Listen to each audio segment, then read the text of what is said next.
les coachs qui réussissent, ils ont un travail sur leur processus. Non simplement quelle technique d'entraînement ils utilisent, mais aussi comment ils arrivent pour avoir ce client qui paye. Parce que si on a les meilleures techniques d'entraînement du monde, mais on n'a pas de client qui paye pour dispenser ses services, bon, vous avez quelques choix qui sont entre le faire bénévolement ou crever de faim ou d'arrêter le métier. Bonjour la coach community, j'espère que vous allez bien. Je me présente comme d'habitude, je m'appelle Bouba et vous êtes sur Inspiration Fitness, votre rendez-vous d'inspiration pour les professionnels de la remise en forme. Aujourd'hui, nous allons essayer de répondre à une question. Comment faire pour développer son personal training? Pour répondre à cette question, comme d'habitude, nous avons un invité de marque. Cette personne a travaillé pour les plus grands groupes en France, en Europe et même dans le monde. Il a formé des milliers de coachs à devenir d'excellents personal trainers. Cette personne, vous la connaissez sûrement, mais je vais quand même vous la présenter. Il s'agit de David Hurst.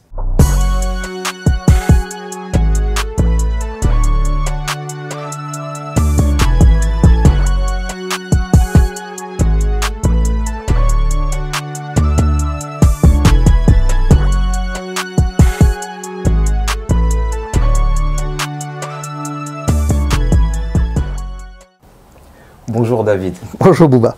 Comment tu vas? Très bien, bonne journée. On vient de passer beaucoup de bons échanges, donc comme je veux, dans un lieu que j'aime bien. Tu peux nous rappeler où est-ce qu'on est? Parce que d'habitude, on travaille souvent, si tu regardes nos interviews, chez notre partenaire, à Moneytime. Et là, ceux qui regardent la vidéo verront qu'on est dans un lieu un peu différent. Où est-ce qu'on est? Eh ben, ce joli backdrop, c'est non moins que le vieux port de Marseille. Donc, on est au soleil dans le sud. Et on vient de passer un petit moment ici au 4e étage, au-dessus des bateaux, dans un espace de coworking, là où on a eu notre séminaire de cet après-midi. Il fait beau, on a eu une belle discussion, on est avec toi. Rien de mieux. J'aurais préféré quand même être dehors, mais c'est vrai que le soleil et le vent, ça peut un peu gêner pour l'interview. En tout cas, le fait de t'avoir, on est vraiment ravis. Aujourd'hui, on va essayer d'explorer un petit peu le personal training et comment faire pour le développer. Mais avant ça, j'aimerais qu'on parle de toi. David, est-ce que tu peux te présenter rapidement pour les personnes qui ne te connaissent pas? Très rapidement, avant de toucher au personal training, j'ai un passé sportif de judoka, sélectionné en équipe anglaise, et j'ai fait mes études en Angleterre au célèbre pour certains université de Loughborough en Angleterre, qui pour l'histoire est régulièrement considéré le numéro 1 des universités mondiales au niveau des sciences du sport. Donc ça c'est mon alma mater, là où j'ai fait mes études. Et par la suite de ça, j'ai passé quelques années dans l'éducation nationale en Angleterre, enseigné l'éducation physique dans les lycées et dans les collèges. Et comment est-ce que tu t'es rapproché du personal training directement après? À un moment donné, je voulais changer de paysage lorsque j'étais dans l'éducation nationale en Angleterre, et je regardais autour de moi un petit peu et j'ai trouvé un club de fitness qui marchait très fort en plein cœur de la bourse à Londres. Donc ça s'appelait Esprit Health Club, et à l'époque il y avait déjà, on parle en 1996, et il y avait déjà 10 personal trainers qui travaillaient à temps plein, ne faisant que du personal training à longueur de journée. Ils ne faisaient pas de cours collectifs. Les cours collectifs dans le club étaient faits par une autre équipe de coachs. Donc ça, c'était la première expérience dans le fitness pour moi, d'intégrer cette équipe. Comment est-ce que tu es arrivé justement en France? Je vous rassure que c'était pas pour venir pour les impôts. Ah ok, je pense que personne ne vient pour les impôts. Non, je suis venu pour celle qui est devenue ma femme par la suite. Donc j'ai rencontré ma copine de l'époque, une Française qui était à Londres pour faire jeune fille au pair. Et par la suite, quand il fallait qu'elle rentre en France, elle m'a ramené dans ses bagages. Et je reviens avec elle en France en 1998. Super belle histoire. Du coup, elle te prend dans ses bagages. Tu tombes amoureux d'une femme et tu tombes amoureux d'un pays, parce qu'au final, tu es resté très longtemps en France, peut-être même plus longtemps que ce que tu as pu faire à Londres. Ah, c'est la moitié de ma vie en France et la moitié de ma vie en Angleterre. Donc ça va bientôt basculer plus français qu'anglais mon temps de vie. Et comment ça s'est passé justement quand tu es arrivé en France? Quand je suis arrivé en France, déjà, il y a un choc de culture. Il y a un choc de culture quand on fréquente le métro à Paris, que les gens ils essayent de gruger le ticket dans le métro. Or, à Londres, il y a tout le monde qui paye son billet. D'autre part, vraiment le gros choc, quand je suis arrivé en France, la première chose que j'ai fait dans les premiers 2-3 mois, c'était de visiter une bonne 50aine de clubs dans la couronne parisienne. Et on s'en aperçoit qu'il y avait pratiquement 0 personal trainer dans pratiquement tous les clubs de fitness. Donc quand toi tu arrives de Londres, où justement, comme tu nous as expliqué, tu étais dans un club où il y avait 10 personal trainers qui tournaient, qui cartonnaient, tu arrives en France, à Paris, en région parisienne, c'est-à-dire qu'on est en train vraiment de comparer ce qui est comparable. Londres, Paris, l'Angleterre, la France, c'est 2 pays similaires en termes de développement et de richesse. Tu nous expliques qu'en arrivant à Paris, en 98 à peu près, tu fais le tour des clubs, le personal training n'est pas installé. Ouais, c'est ça. Et on commence à faire l'analyse à ce moment-là. Bon, qu'est-ce qui fait en sorte que ça marche bien dans un endroit et que ça ne marche pas dans un endroit? Et on s'en aperçoit qu'il n'en est rien pour les vieux excuses qu'on sorte, style « Ah oui, mais les Français ne sont pas sportifs. Ah oui, mais c'est la faute du gouvernement ou ceci et cela. » Et quand on regarde bien dans l'analyse, on s'en aperçoit que la proposition de l'offre de produits n'existe pas. Qu'il n'y a pas d'effort ou de concentration de processus pour vendre ce produit. Il n'y a pas de processus pour marketer ce produit ou de contrôler la qualité du produit. En l'occurrence, c'est pas surprenant que le produit ne fait pas à long feu dans ces conditions-là. Tu nous parles de produits, tu nous parles même comme un commercial, voire un businessman. Tu nous expliques qu'en gros, il faut voir peut-être le personal training comme autre chose qu'uniquement du sport.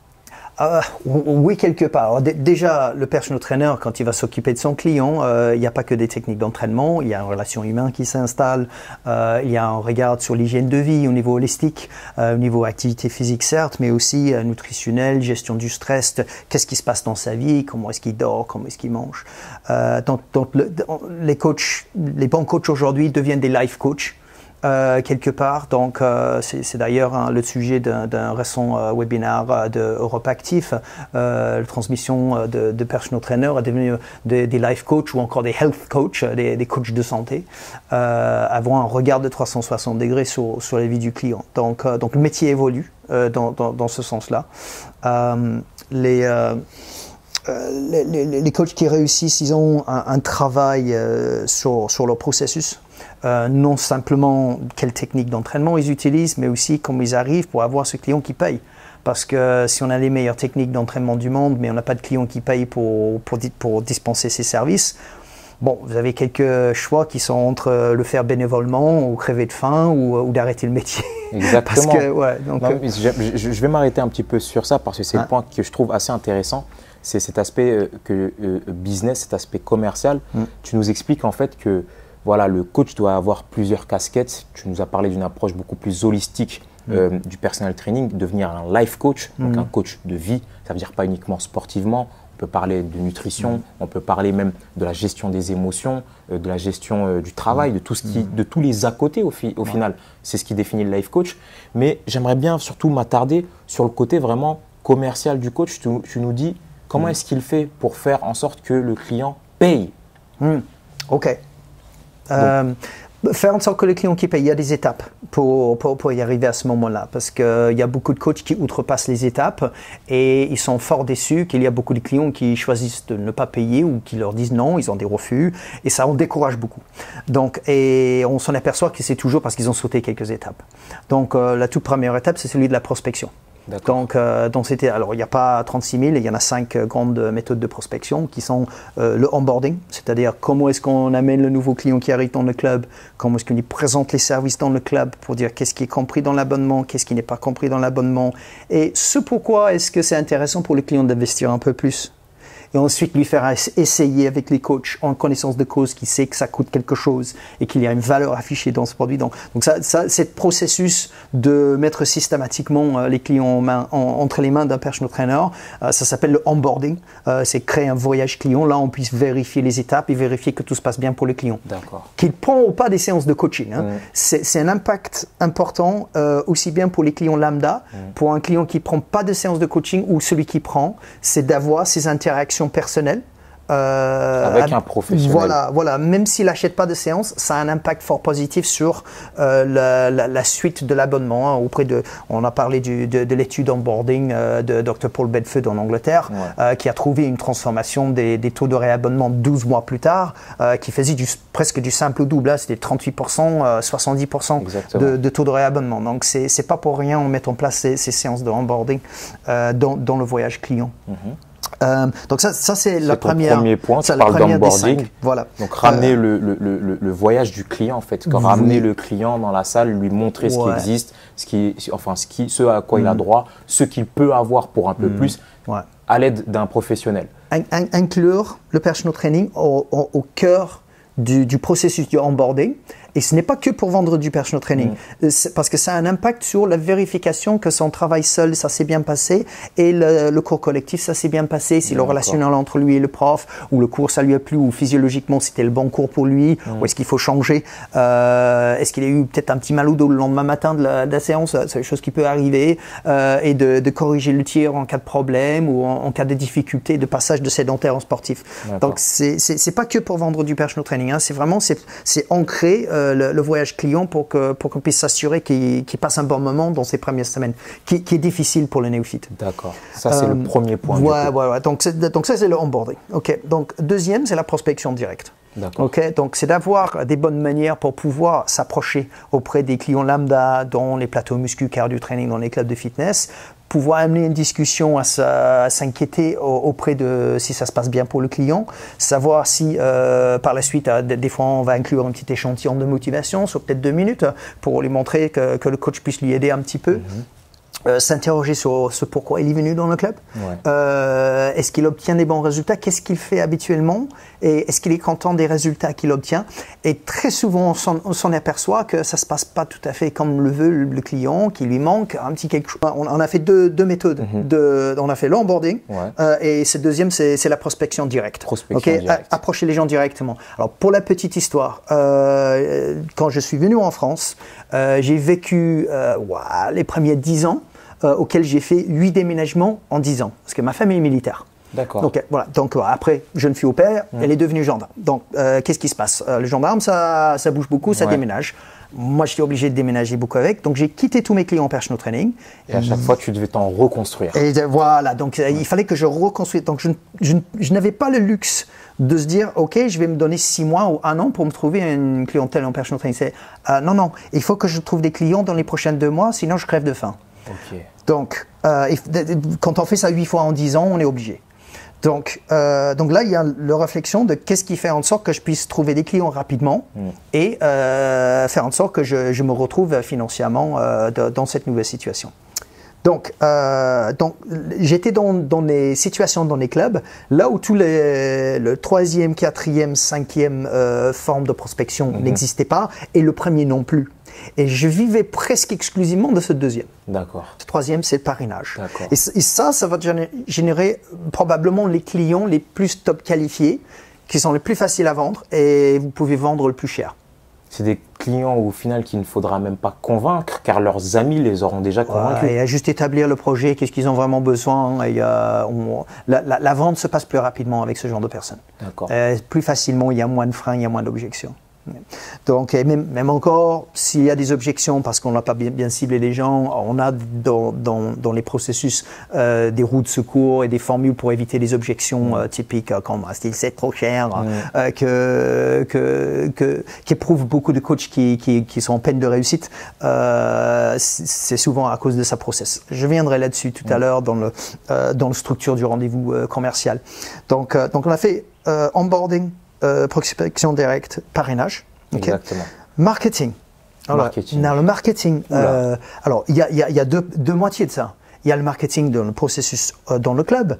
Qu'est-ce qui met en valeur le fait qu'il y a un service de personal training et que ça vaut quelque chose dans le club? L'autre moitié, on parle de marketing, web marketing online, réseaux sociaux. Digital. On va parler de marketing digital. Donc le marketing digital, à savoir qu'il y a un gros biais dans les pratiques des coachs aujourd'hui quand ils cherchent des clients en coaching.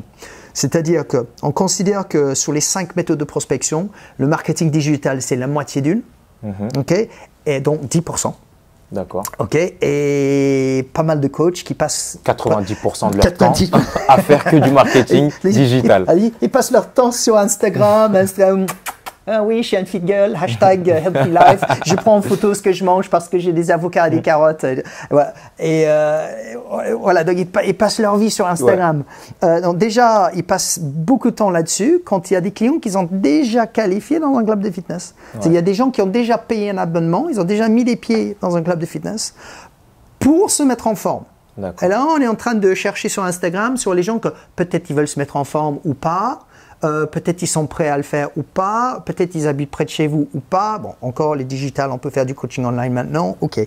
Mais on a quand même… En tout cas, ce que tu nous dis, c'est que ça représente que 10% des leviers, en tout cas, qui nous permettent de vendre du personal training et que beaucoup y accordent 90% de leur temps et que c'est peut-être une mauvaise stratégie. Peut-être on peut faire un petit peu d'Instagram, mais juste faites en sorte que ce soit à la taille proportionnelle de ce que ça rapporte. Proportionnelle à ce que ça peut vous rapporter. Ouais, et d'autant plus, on s'en aperçoit que les bons clients qui veulent payer du coaching présentiel, qui vous payer les tarifs forts, souvent, c'est le genre de personnes qui ont pas mal de responsabilités ou qui ont beaucoup de projets, qui veulent s'améliorer soi-même ou qui ont une certaine affinité avec le contact réel. Et ces gens-là, ils passent pas leur vie, ils sont pas sur Instagram. Ils sont pas sur Instagram. Les gens qui sont sur Instagram… Après, on parle d'Instagram, on parle bien sûr des réseaux en général. On peut citer TikTok, Facebook. C'est ça. On peut citer beaucoup de réseaux. Voilà. Mais TikTok, Instagram, les cibles pour ça, c'est mes deux garçons. J'ai deux beaux garçons jumeaux à la maison, ils ont 15 ans. D'accord. Ok, mais ils n'ont pas de budget pour payer des coachings. On va peut-être trouver différents types de clients sur Instagram.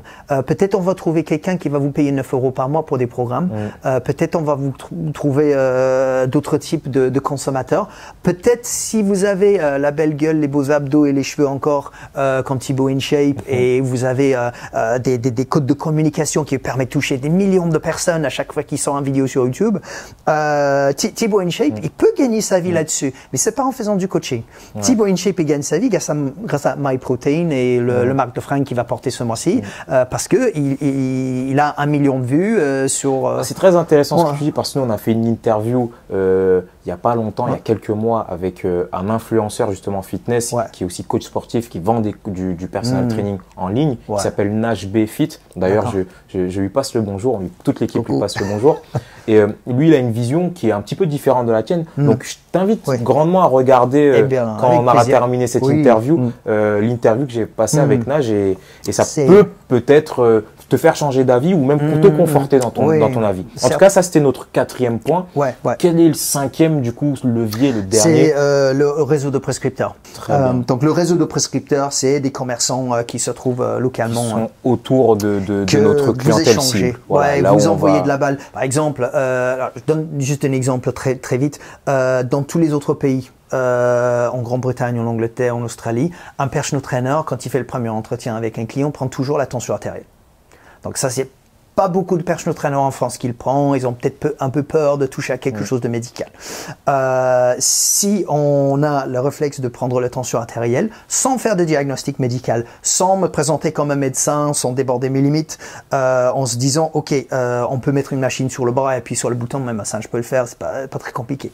Et après, on a ce qui semble être une tension artérielle élevée sur le yeux. Là, on peut faire une lettre au médecin. Monsieur le médecin, la machine a donné tel résultat. Est-ce que vous pouvez déjà vérifier et donner votre avis médical, parce que vous êtes plus connaisseur que moi là-dessus, et me donner des recommandations par rapport à mon client, déjà pour qu'on puisse vraiment dans un échange et d'impliquer peut-être d'autres sphères, pas forcément pas forcément se dire que je peux tout faire moi-même, peut-être impliquer d'autres professions pour être justement dans ce que tu nous as parlé un peu, être un peu un life coach au final, d'être un life coach. C'est très intéressant. Donc je vais récapituler rapidement les 5 leviers dont tu nous as parlé. Tu nous as parlé d'onboarding en premier, donc c'est-à-dire d'accompagner le client dans ses débuts quand il arrive dans le club, l'accompagner, lui montrer ce qui existe, ce qui n'existe pas, lui montrer ce à quoi il a droit, ce au quoi il peut prétendre s'il rajoute un petit peu plus. Tu nous as parlé aussi de la prospection directe où on va voir directement le client, on va parler avec lui, voir un petit peu ses attentes, lui teaser un petit peu ce qu'on peut faire avec 2-3 minutes d'exercice. Ça peut être aussi très intéressant. En troisième lieu, tu nous as parlé, alors rappelle-moi le troisième. La génération de parrainage. Le parrainage, voilà, exactement. Donc justement, tu nous avais dit qu'en termes de prospects, c'est les prospects les plus qualifiés qu'on pouvait retrouver dans ce troisième levier, ce levier de parrainage. Ensuite, tu nous parles du marketing, où tu nous mets une petite sonnette d'alerte en nous disant, voilà, il y a le marketing en salle et le marketing digital. Ce marketing digital dans les 5 leviers ne représente que 10%. Faire attention à ne pas mettre 90% de son énergie dessus. Et enfin, cinquième et dernier point, le réseau de prescripteurs. Donc, ces 5 points, déjà, je trouve que c'est super intéressant. Toi, tu as remarqué un problème quand tu es arrivé en France, que le personal training n'était pas développé, etc. Tu aurais très bien pu te limiter à toi vendre ton personal training parce que tu savais le faire et laisser les autres en galère. Mais tu as décidé de te structurer, de vendre des formations pour apprendre aux personal trainers à vendre leur personal training. C'est une initiative collective car tu le fais pour tout le monde, même si bien sûr tu es rémunéré aussi grâce à ça, mais tu aurais pu gagner ta vie autrement, comme tu le faisais déjà avant, même plus, j'ai envie de dire, exactement. Justement, en rebondissant sur ça, qu'est-ce que tu penses de cette communauté de coachs sportifs, de professionnels de la remise en forme qui est quand même assez balkanisée, assez individualisée, où il y a peu d'entraide? Alors, en quelques mots, pour le summariser, si on lit Stephen Covey, les 7 habitudes de ceux qui réussissent tout ce qu'ils entreprennent, on parle de cette idée de se graviter vers ce qu'on appelle la victoire commune. C'est-à-dire, je gagne plus fort moi-même si tout le monde gagne en même temps. Okay? Et si j'essaye de gagner tout seul, je vais probablement gagner moins fort que si je ne joue pas collectif.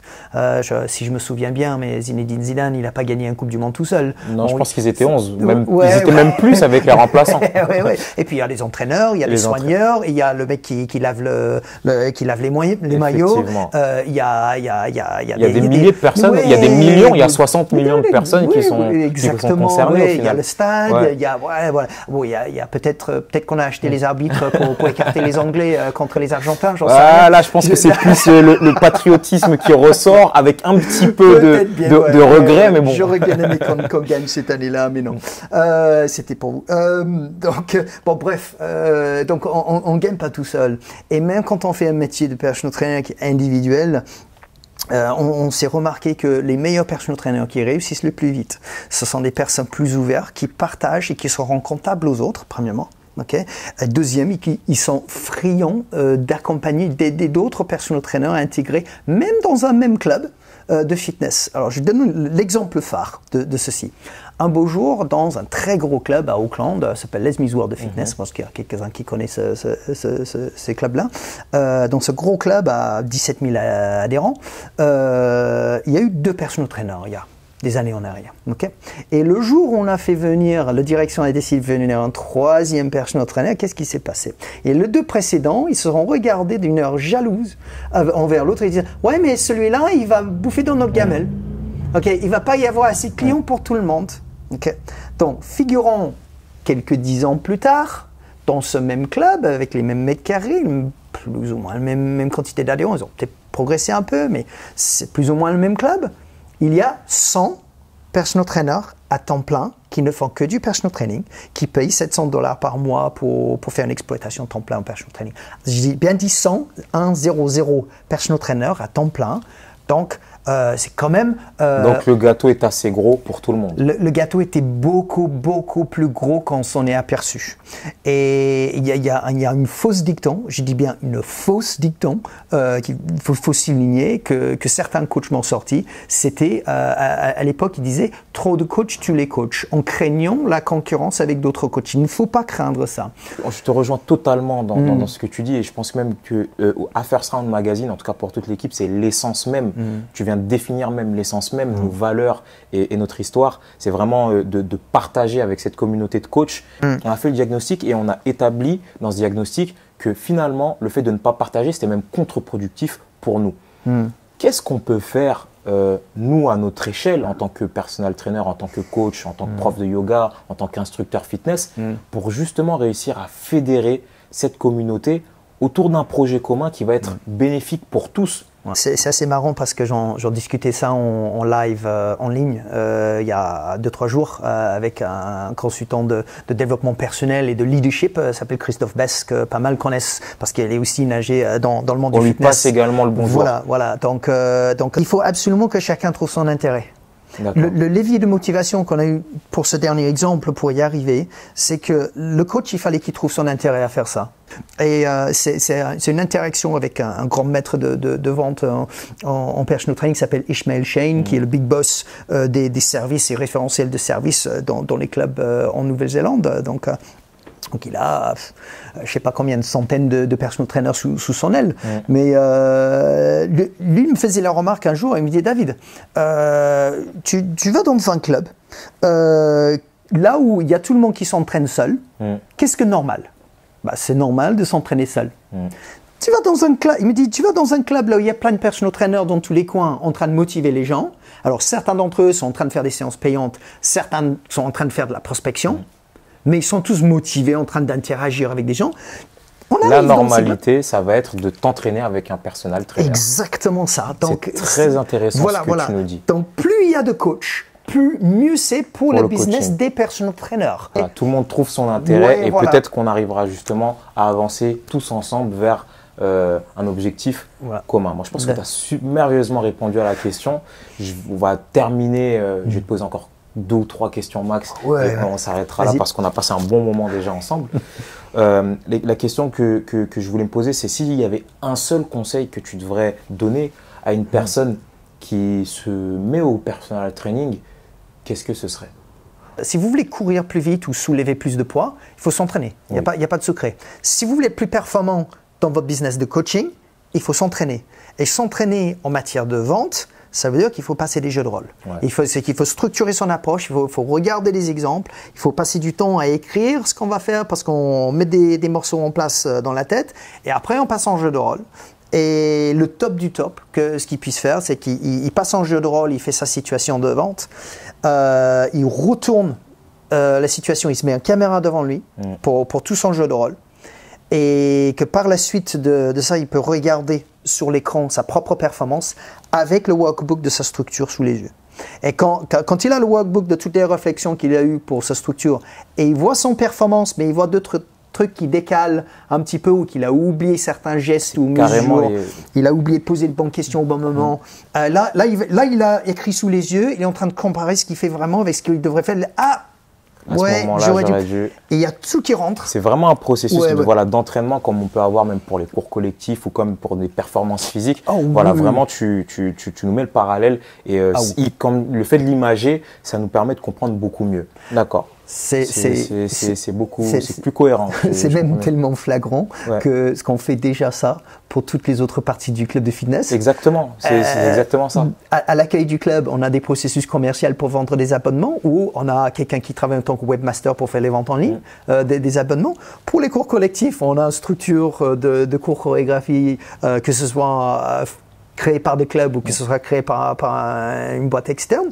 Mais à un moment donné, il y a une référentiel de service qui permet d'amener les gens vers une qualité. Il y a des formations dans la matière. Il y a des feedbacks à donner par le GFM qui va lui regarder son cours et comparer sa performance avec des clés d'enseignement. Ça existe dans toutes les autres parties du club. Mais on arrive sur le plateau muscu-cardio training ou les zones fonctionnelles et c'est walou, faites ce que vous voulez les gars. Et c'est là où on nage dans le freestyle artistique dans tous les sens. Et c'est fort dommage de ne pas avoir du structure de cet endroit. C'est comme si on nage à contre-courant. Justement, tu es là. Justement, tu es là. Il y a pas rien, il n'y a pas un néant, il n'y a pas un vide. Tu t'es quand même bien installé dans ce vide qui existait, qui n'existe plus aujourd'hui. Justement, ça rebondit sur ma dernière question. Est-ce que tu peux nous parler justement de tes projets, de ce que tu fais, des formations, etc. Alors, il y a des interactions avec des clubs.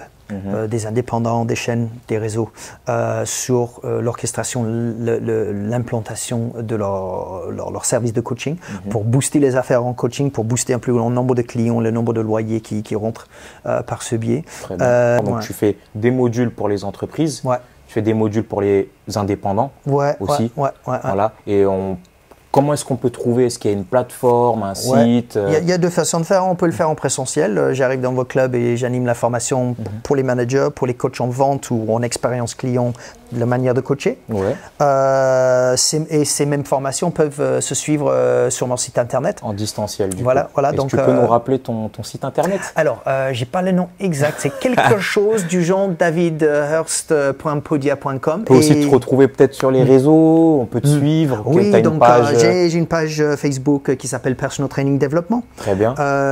Mon profil qui s'appelle David Hurst. Voilà. Mon profil Instagram qui s'appelle David Hurst. J'ai un Twitter que j'utilise beaucoup moins. Un peu plus mon LinkedIn. Le LinkedIn aussi. Alors, tu restes quand même accessible. On peut m'appeler directement si c'est 06 69 29 61 38. Je le laisserai. Je vais le laisser au montage. Je le laisserai au montage. Bon, après, c'est ton numéro professionnel, donc il n'y a pas de souci avec ça. Ouais, j'utilise le même pro perso. Donc, peuvent m'appeler directement si c'est pour des interventions directes ou encore sur mon site s'ils veulent suivre une formation en différentiel. Je pense que le message est passé. Du coup, je vais juste tout simplement te remercier. Merci. Je te remercie également et on va revenir ici à Marseille le 27-28 novembre. 27-28 novembre. Voilà, ça c'est en présentiel. En présentiel. Ici à Marseille pour le module Mieux vendre le personal training. Mieux vendre le personal training. Donc ça c'est 2 journées de travail avec des jeux de rôle à faire travailler les gens en vente. C'est noté. Voilà. Merci David d'avoir répondu à l'invitation. Merci d'avoir pris le temps de nous exposer comment justement réussir à mieux vendre son personal training. Je suis sûr qu'on a réussi à répondre à ces questions déjà dans cette première partie d'interview où tu reviens sur nos 5 leviers. On a bifurqué un petit peu, on a parlé un petit peu de cette communauté de coachs ensuite où tu nous as donné des petites billes qui se rattachent un petit peu à comment vendre un peu mieux. C'est juste simplement le fait de travailler tous ensemble, on pourra tous s'élever ensemble également. Après, on a terminé justement sur ce que tu faisais dans ton côté un peu plus personnel, ton côté professionnel. Tes formations, tes webinars, tes interventions directement dans les clubs. Donc, je pense que vraiment, aujourd'hui, on a pu répondre à cette question avec la manière. Avec David Hurst, nous avons essayé tout simplement de répondre à la question de comment mieux vendre son personal training. Je suis sûr que vous avez maintenant toutes les armes pour vendre votre personal training, que ce soit en club de sport ou que ce soit de manière indépendante avec vos clients. Donc, on se retrouve très vite pour une prochaine interview. Je ne vous dis pas encore laquelle, mais elle sera certainement intéressante sur First Round Magazine, Inspiration Fitness. Merci à tous.